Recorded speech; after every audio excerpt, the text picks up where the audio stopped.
Please help me give big switches to my guest, Lily Womble. I'm so glad to be here, Damona. I'm so glad to have you here. And, you were so generous to me when I came out with F the Fairy Tale. I was like, I got to get my hands on Thank You More, Please, and see what Lily's talking about. And let me tell you, girl, you did not disappoint. This is a fantastic book. Thank you. Same to you. Well, thank you. And I think, we speak the same language, but we sort of have different accents sometimes. Yeah, for sure. and I'm sure people that are familiar with both of our work may think, "Oh, they actually wouldn't agree on things. We come from different perspectives." I'm just going to rip the Band-Aid off because you went viral in June of 2022 on TikTok for a video called "Dating Apps Are a Scam." And that sort of was the the beginning point for this book, for Thank You More Please.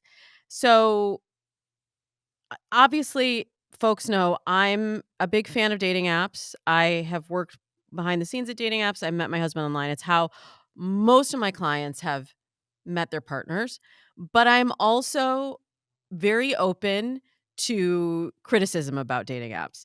So, Lily, what would drive you to say that dating apps are a scam? Well, first of all, I had been saying this for years. So that's the thing about an overnight viral video where people are like, "Oh my god, she just like." I was a top professional matchmaker. I was on all of the apps professionally. I was on all the paid app upgrades professionally. Got reimbursement from that matchmaking company to have all the upgrades. So I had seen sort of the underbelly of dating app usage, and I had also seen the emotional and mental toll that they were taking on users like mental emotional well-being. Now that's with any app. It's not just it's TikTok, it's Instagram. Like our brains are not built to manage the amount of information that these apps give us at any point. But why I took issue specifically with dating apps is because of their multi-million, probably in the billion level marketing teams that have come up with amazing messages like designed to be deleted that lead users to believe that dating apps they're like on your side essentially, and if they're not working for you then something must be wrong with you, right? That's where the marketing was leading people to believe about themselves. And I really saw that taking a toll on my clients' mental health, because when dating apps weren't working, maybe because they didn't have any boundaries with them, or maybe because of an underlying scarcity issue, then dating apps weren't helping anything in their dating lives. So that's like the mindset pieces. I also wanted to point out in that video, Match Group was sued by the FTC in 2018 for fraudulent dating app like behavior. They made bots that lured people into paid app upgrades for Match.com. And I was just wanting to point out, hey, let's walk in with our eyes wide open. These are publicly traded companies whose job it is to make money for their shareholders, bottom line. And so users who are just outsourcing their agency to an app saying, oh, that's going to solve my problem. The app is going to be the answer, without any critical thinking about how they need to be using the app for their own mental health, is what I was taking issue with. See, that's why I asked you, Lily, because I knew I could really sink my teeth into your answer, and I knew that it would come to the point where you and I are saying the same thing, Right. that we go in eyes wide open. Like, I don't think anyone can disagree with the fact that dating apps have expanded our dating options exponentially. Absolutely. Like, you and I have both been doing this for a long time. When I started doing this 17 years ago, a divorced woman who was in her late 40s, early 50s, was like my original very first client. Their options were limited Mm, without the absolutely. apps. Well, there weren't apps then, there was sites. Yeah. But, without the ability to expand their social circle, they were a little bit stuck. And it was like, I'm either dating at work, or I'm like waiting at car line for somebody else to get divorced at school or something like that. And it really expanded it exponentially. But the challenge has become, I think, as we've moved into the app landscape and away from the high intent paid barrier for Mhm. entry to dating sites, as we moved into the swipe apps, we kinda got a lot of everything Mhm. and no real manual to be able to use it effectively. And in fact, these apps are designed like slot machines. I mean, we know this, that they're designed to be a fun game where and even the Tinder, former Tinder CEO COO, I believe, Badine, said that, like it was designed like a game, like you keep swiping, it's like a slot machine, like, that bro energy. The Yeah. language at the beginning said, "Wanna keep playing." So, it was designed like a game, 100%. Yeah, and games are, I mean, like, let's think about that woman at the Atlantic City casino sitting in front of a slot machine with a gallon bag full of quarters, sipping her big gulp. It's like, you're just gonna sit there and mindlessly pull the lever without the intentionality. You're gonna lose a lot of money. You're gonna lose a lot of energy. You're gonna lose a lot of time if you're not going in with eyes wide open with a plan, a strategy, with your preferences in tow. You're gonna waste all of your time. And I think people are getting on the app with the thought like, oh, it should be easy, it should be fun.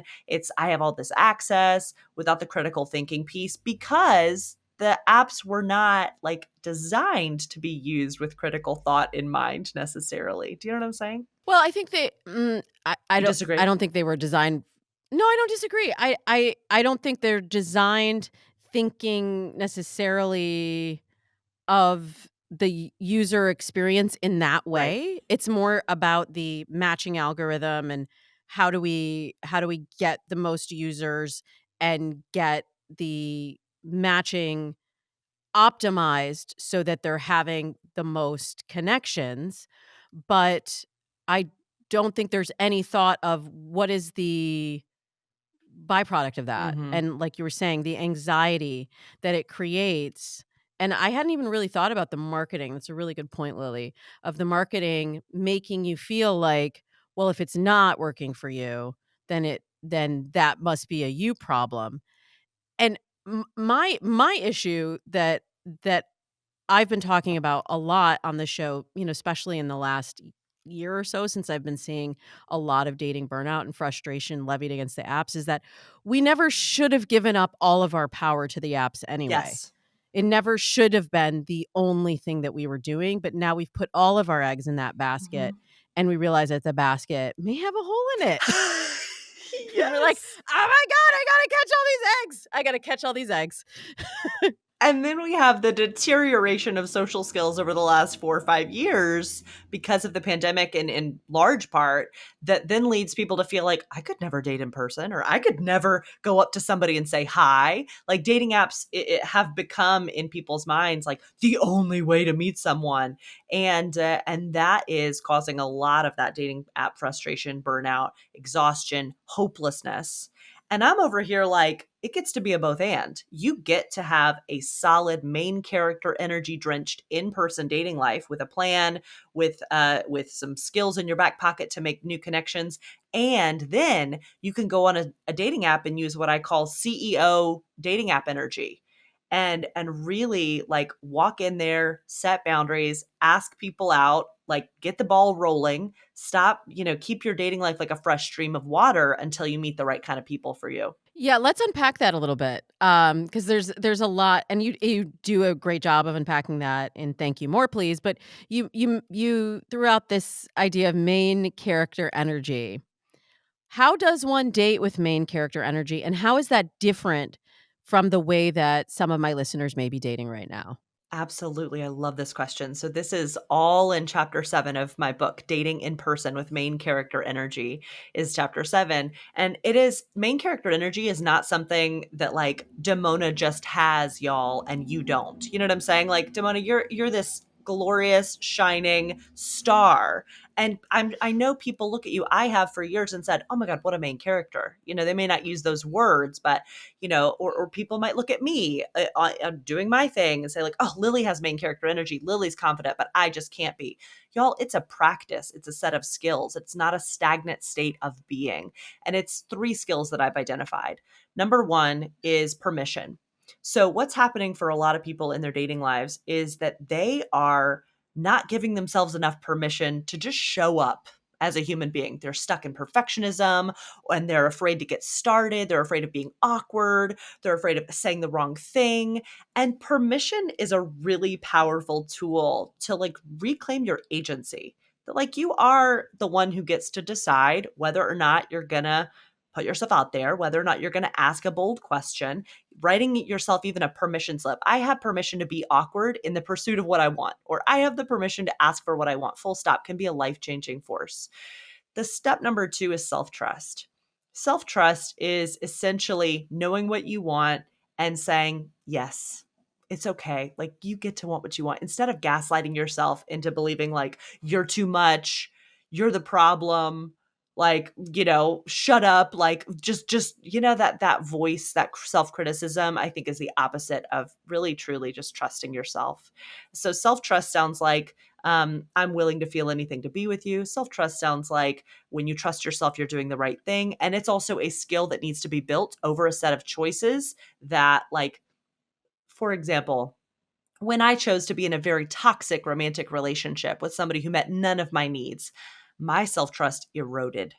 I had none of it. I thought I need to prove that I'm worthy of being in a relationship, so I need to force myself in this relationship because nobody else wants to be with me, right? And that ended up like crying on his bathroom floor silently and taking the crumbs of affection. And I think so many people are struggling in situationships like this out there, which is why I want to share. But those choices to remain in that relationship eroded my self trust. Just like I made choices that eroded my self trust, I can also make choices that build my self trust. Choices like breaking it off with him, choices like setting a boundary with the next situationship that came along and blessing and releasing them, choices like going on a date with my now husband who made me feel like I was coming alive. Those choices made me feel like, oh, I can start to trust myself baby step by baby step. The third and final step to main character energy is massive, messy action. So literally to do, if you're willing to feel awkward, you're willing to do, you become unstoppable in your dating life. And this main character energy, permission, self-trust, messy action, the combination of those three action steps not only makes you unstoppable in-person dating, it also works for online dating as well. Because I believe that the right person is like uniquely qualified for you and you're uniquely qualified for them. And they're looking for you to show up in your like fullness and your main character energy. That is attractive to the right people. So it becomes this magnetizing force. Yeah, it's interesting. I often say you can sort of practice the dating skills with dating apps, online dating that then are transferable to the real world, but you're kind of saying and Yes. also Both yes and. and Yes. but vice versa. Yeah, you can really look if you look at dating as a set of learned skills and as a practice. I love that you framed it like that. And I will admit some of my longtime listeners know I was a very shy child, and nobody Mm. believes this. Nobody believes me. I have a Cancer rising, you guys. I was a very, very shy child. So all of this quote main character energy that you may see now, it has been a practice, and it's not a practice that unfolded overnight. It's a practice that unfolded over time. So I think it's important to also remind folks that these are baby steps, as you were Yes. saying. It's just choice by choice, moment by moment. Yeah, and I do think that a lot of people, especially like people who feel like they're late bloomers in dating or people who have just gotten a divorce. I mean, me too. I felt like I was a late bloomer. People who've just gotten a divorce, like who feel like, oh my God, I have no idea what to do. I just spent 15 years with somebody that didn't meet any of my needs. And like, what I'm uniquely unqualified is what their brain is telling them. Like, I'm broken. Something's wrong and it's hopeless. I see that so often in my comment section. Like, yeah, Lily, it's great that you're saying this, but like this isn't going to change. But I know that like if you look at anything in your life that has changed, you put baby steps in place to make changes and you got aligned support to make those changes. And you surrounded yourself with people who believed change was possible instead of, I want to talk about this if you're game, the sticking in the negative conversation that you and your friends are having about dating. Yeah, I see that a lot in the comments, like the repetition of phrases like all men are sorry guys. I'm just the messenger. I'm just repeating what I said. Like all men are Trash. children, trash, children. uh, you know, to, uh, our cheaters, fake like, there's we could go on, and I really believe you will find confirmation for whatever you are looking for Yes. out in the world if you continue to reinforce that thought. Mhm. It's really our thoughts are really, really powerful. And I feel like there's also this element as we're developing the thought, but then how do we present the new thought out in the world? There's a concept you talk about in Thank You More Please of brazen bragging. Bragging on a date. Yes. I'm sure, like, some people just heard, like, brag on a date and clenched up.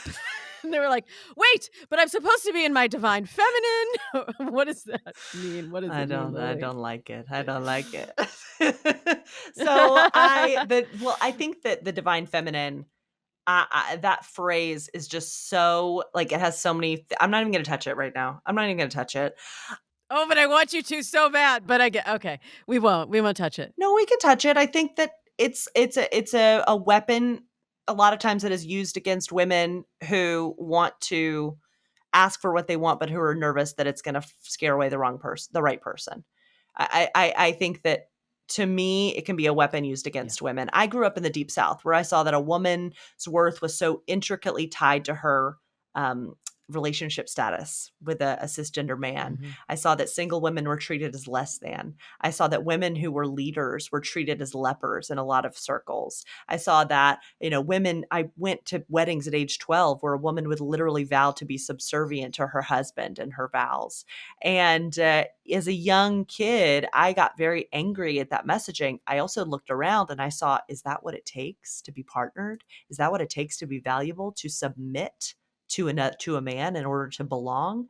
And so I had this cognitive dissonance going on of like, Lily, you're too much, tone it down. You want to find love, you want to be normal in this society, tone it down. And then on the other hand, my feminist brain was like, no, it's gonna, you can take up more space, you can lead, like start a club.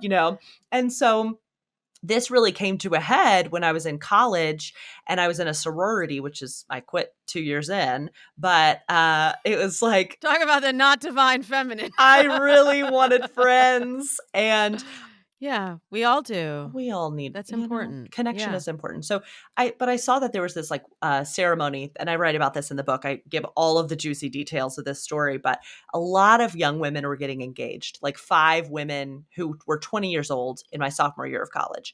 And at first, I would join everybody in the crowd when the announcement was made. She got engaged, screaming, yelling, tell me the story. Great. Connection is fun. Celebration is fun. Marriage can be fun, all of those things. But I started noticing sort of anthropologically that engagements and marriage was the most that our group was ever excited for anybody. And there were also some pretty powerful things going on in the rest of members' lives, mine included.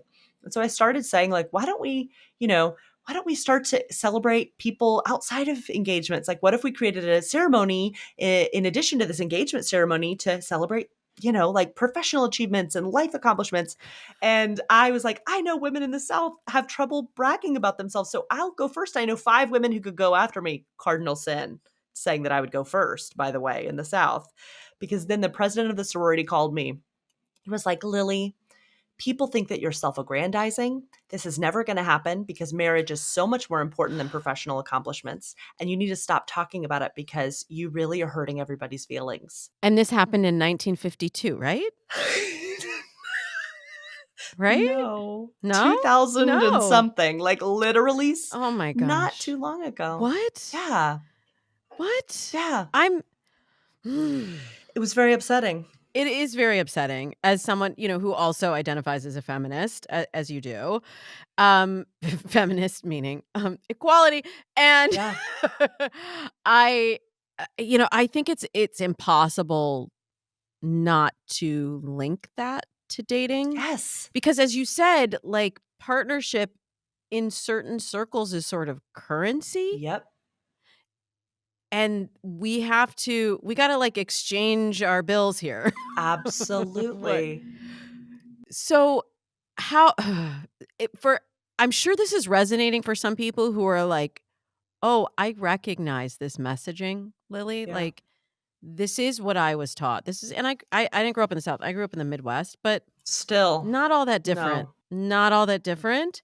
A lot of the messages I got interestingly, my mom is, like, very bold and Awesome. very kinda in your face and also holds a lot of really traditional values about roles, Mhm, mhm. for women, Yeah, and so, I had that dissonance going on all all the time too, yeah, and I'm sure there are other people that are listening that recognize maybe it doesn't sound exactly like your story, but they recognize of your story, and they want to date brazen, as yeah. your Instagram says. They want to be able to brag about themselves a little bit, but it feels really Yeah. uncomfortable when you're coming from that place of having all of those other narratives conflicting. And I think that there's an important distinction to be made between bro bragging,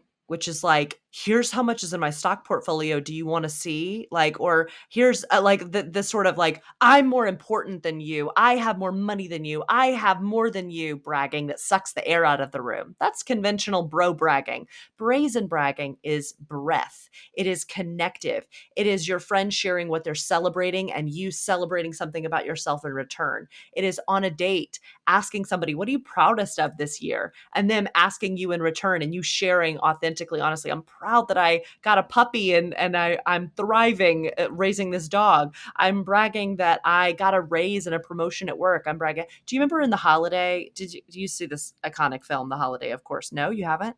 I'm sure I have. I have this weird thing in my brain where I forget movies once I've Oh, seen that's them. okay. So tell it to me like I've never heard it. Okay, so Cameron Diaz is in this like gorgeous cashmere swathed like sweater. Jude Law is sitting across from her. They're on a first date. They had just hooked up the night before. On the first date, he says like, "Oh, you just mentioned your company," and she said, "Yeah, yesterday I told you that I worked for this company, but today I feel comfortable telling you that I own and founded this company because I've met men who couldn't handle it." So why are we couching our accomplishments? If you're a woman who dates men, why are we couching our accomplishments in order to appease the men across from us?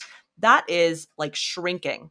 And so, bragging, brazen bragging, to add breath to the conversation, is showing up, being proud of who you are, what you've accomplished, being honest about it, and expecting the right people in return to be excited for you and to add their own brags on top of it to build this sort of brag sandwich. And so brazen bragging is about owning like who you are, what you're proud of, and expecting the person across from you to join you in that experience and to share who they are, what they're proud of. Does that make sense? It makes sense. And I wanna add, I think because there's probably people thinking, "Okay, so I'm supposed to just, like, talk about my work No, accomplishments?" yeah. Like, the line, right? The line between I am bragging about all the things I love that question. That's such a great date question too of what are you most proud of? I like to say, like, "What lights you up? What do you get really excited about?" Yeah. Like, those kind of questions get you really deep, interesting responses, but if you start getting into, like, "And then I got this title because I did X, Y, and Z," and it's, like, becomes a job Yeah, you interview, don't want that. y I think but, yeah, everybody has lost. So, yeah, it's, like, staying in that excitement and enthusiasm. But even prepping before, this is one of my exercises that I teach in the book, which is called 20 in 2. So it's 20 reasons you love yourself written down in 2 minutes. Try it. It's a great pre-date journaling exercise to really own like what are you proud of? What are you bringing to the table? Because so often, I mean, there's pick me energy going on dates, right? This idea of I hope they like me, I hope that they want to go out with me again, I hope, and really grounding in your brazen brags before the date can help you come to the date with, let's see if we connect energy instead of pick me energy, because you're aware of what you're bringing to the table and you're aware more so of why somebody's going to be so excited to call you their partner one day. And you even take it a step further in the book, and you talk about how being more picky may be the answer. Yes. Can you talk to us about that and your essence-based preferences process? Absolutely. So, this is a really hot topic because I think that a lot of women, especially if you're being told be in your divine feminine, it's like, are you, how are you asking for what you want? Are you asking for too much? Are you not showing up to receive enough? It's like, okay, I don't Okay. resonate, Okay. but Yeah. okay. There's a stimuli, the date, the person you want to end up with. In response to that stimuli, most people are doing one of two things. They're either over functioning, meaning really rigid preferences, height exactly this, age exactly this degree at this kind of top university, right? That rigidity is you shall not pass energy. It's ultimately about self protection. Yeah. So Mhm. then in the Mhm. opposite end of the spectrum, we have under functioning. That's over functioning. This is under functioning, which is taking your hands completely off the wheel, wanting a relationship, but not pursuing any sort of dating life. Being like, what dating life? Like, I just want somebody nice with a job, which is like recipe for settling. Both are a recipe for settling. Also, it's a lie. Like, no, you don't. Like, people are like, just yeah, he has a job and has a pulse. Okay, no, I you know, no, because no. I'll show you 10 of those and you'll and you were a matchmaker. I'll show you 10 of those and you'll swipe past them all. But what is it really about? Self-protection and scarcity. Self-protection and scarcity. So coming in the middle of those two things is essence-based preferences. Essence-based preferences are your love life vocabulary of what makes you come alive across the table. How do you want to feel in the right relationship? Casting that vision, I call it like an impressionist painting as opposed to a rigid snapshot. An impressionist painting, you look at it and you're like, the vibe, you know how it feels to be there, they're having a good time. I want you to be specific about how you want to feel in the right relationship so that you can use that as your metric on dates instead of a rigid checklist, which will get you probably into a good on paper relationship that doesn't feel good, or instead of an open minded pile of mush where you're settling either for inaction or the wrong kind of people for fear of scarcity. So, essence based preferences are really coming in the middle and owning how you want to feel. And I have a whole process that I take people through in the book to really claim like, what are the root words that you want? So, for me, when I did this own work for myself, which led to me meeting my eventual partner, now husband, what I came to, I want somebody joyfully nerdy, like joyfully curious.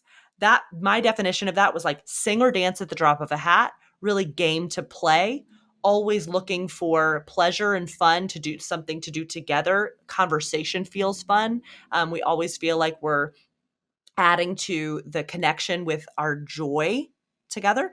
I also wanted somebody resilient. To me, that meant somebody who was proactively learning from their past, who was on their healing journey, who was caring for themselves well, and therefore would care for our relationship well as well.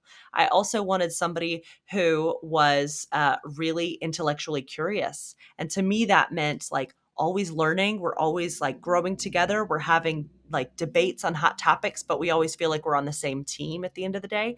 And knowing how I wanted to feel with those preferences, which is held, seen, met, matched, celebrated, allowed me to know on my first date with Chris that this was like the right kind of person for me because I was feeling the way I wanted to feel with a future partner. Oh, I love that. See, I knew we were speaking the same language. I'm all about getting into the feeling and visualizing that because if we try to picture what it looks like you said, that snapshot is not going to come into focus. But I love the way that you framed that an impressionist painting. Okay, there's one more thing. There's so much more I could talk to you about. Like it's all inside. Thank you. More please. Such a fantastic book. But one thing that I sort of grapple with is this idea of a dating detox. Let's get into it, Demona. Mhm. Mhm. Okay, so what are the benefits of a dating detox? When do you recommend this for your clients and your listeners and Yeah. And I can't wait to hear your hot takes. I want to hear all of them. I see thoughts on your face. I'm so curious. So I'll tell you that. Yeah, tell me. well, I think you know most of it, but but no, I want to hear. No, you go first. You go first. You are the Okay. guest here. This is This is the first chapter in my book. I really think that a dating detox is an important starting ground for people. It's a 3-step process. Step 1 is detoxing from active, and I'll get into who I recommend this for specifically and what the benefit is. Um, Detoxing from active dating for 30 days. That means deleting the apps. That means taking an active pause, not just I'm deleting the dating apps because I'm burnt out pause, but an intentional pause so that you can calm your nervous system. Because if you've been swiping for 11 years, then your nervous system's fried. If you just got out of a bad relationship and you're continuing to attract mediocre dates or emotionally unavailable people, then your nervous system is probably freaking out and you need to have an active pause, a restorative rest from these dating apps and dating resources. That means blessing and releasing the flings. That means blessing and releasing the roster for just 30 days. Yeah. And then the second step is detoxing from bad dating advice. So what happens? Not us, obviously, Obviously, not Damona, us. never us. No, no, no. But I think it's about getting in touch with like what advice feels aligned with who I am, where I'm going, my power. What advice makes me feel like it's encouraging me to shrink or play small or follow somebody else's rigid rules in order to succeed, that sort of inner manic, sort of frenetic energy of like, I've got to follow their system. Otherwise, if I'm not following their system, then I'm not going to succeed. No, no, no, no, no.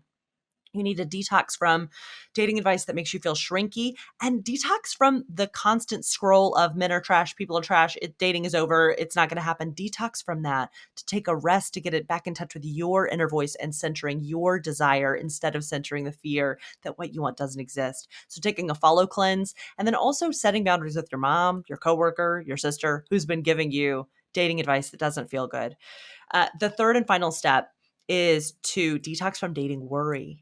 So this is the hardest step. So often people have so many dating worries that are on a loop, playing unconsciously all the time, low key or high key. They usually peak about 1 a.m. when you're in your bed after a bad date and you are Googling, like, you know, how do I find a high quality man or a high quality woman? Like when you're like, am I going to die alone? The algorithm knows. The algorithm will just send it to you, and you're like, "How did I she know. I know. know?" I don't know. My algorithm is a woman, of course. Yeah, yeah, for sure. Well, so detoxing from dating worry is How like did she doing a know? brain dump on paper. What are the dating worries? What are the sentences in my brain? Having compassion for that version of you who is afraid. And then actively doing baby step reframes with those worries. Acknowledging the worry, not toxic positivity your way out of it. That's not going to work. But instead saying, I hear you. I see you. I hear that you're worrying that you're going to die alone or that you're going to be single forever. That's a really hard feeling. Calming your nervous system, then going to what else might be true. It might be true that I don't know everything. It might be true that I haven't met everyone yet. It might be true that this is just the beginning. That's the dating detox. I love it. Of course, I love it. Um, yeah, and I will say we are saying the same thing again, just with a different accent. I when sometimes when I hear dating detox and when other people use dating detox, I think it comes out of that place that you were just saying at the beginning of like, I'm burned out, like, forget it. I'm off the dating apps. And they just like unsubscribe from everything. And when we start in that place, first of all, it rarely lasts. Like people will tell me like, I'm off the apps. I'm not doing this. And I'm like, okay, because it's not rooted in that Yeah. intentionality that you just Yeah. mentioned. Then it's like, "Okay, well, I'll see you in 2 weeks." You know, because that pull is really Something mhm, triggers you, your friend meets somebody and you get back on the app. mhm, you see something on Instagram, you are we are wired to want that validation and seek that connection. So, what I'm totally in agreement with is we have to be starting from a place of intentionality, and you know that I talk about then that and F the fairy tale, that we start with a mindset piece, and it's everything you were saying. I love that exercise of the dating detox of the worries on paper, and we do a similar thing where we kind of reframe those limiting beliefs. I call them dating samskaras. Mm. We come up with a new narrative, and we ask, what if that could be possible?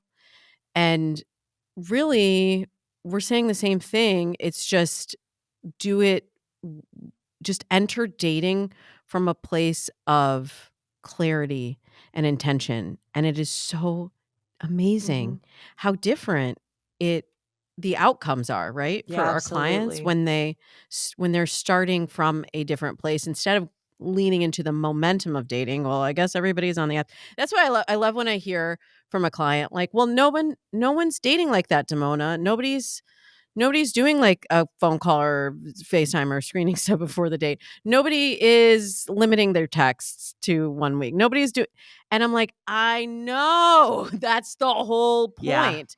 The way that we have sort of slid into it's like, yeah, nobody's like eating healthy and going to the gym either, but like if you're gonna right? If you're Yeah. gonna hire a trainer, Mhm. they're gonna tell you the way to do it that consistently gets the good Right, results. right, You can choose to stay on the couch and eat Cheetos, and that's totally right. fine. But don't tell me everybody's eating Cheetos, so I'm just gonna keep eating Cheetos if you hired me to train you Yeah. and have you get healthier. Do you know what I'm saying? Absolutely. Well, I hear it a lot with people saying like, "Lily, why do I need to work with a dating coach and my friend just found a relationship? Like she didn't do this intentional work before she found a relationship." I say, "Look, do you think that A, all of your friends are in the best relationships of their lives? I wish them well. I hope the best for everyone in a relationship. Both and I know that a lot of people didn't know what they wanted. They settled. They are in a relationship that maybe works, maybe doesn't. I think another point is like, this is life work. The work that we help our Yeah. clients do is preparing them to be in the best relationship of their life. People have to do their own work regardless when they're partnered or single. So I think of this as like front loading the work that you'd have to do inevitably in a relationship to be and allow and receive and partner with the best kind of person for you. 100% agree. 1,000% agree. I'm sitting here, Lily, saying, "Thank you. More, please. I want more of Lily Womble. I want so much more, but I want everybody, first of all, to pick up a copy of your new book. Thank you so much for being here and sharing your wisdom with us." Thank you, more please, Demona. I'm so glad to be here.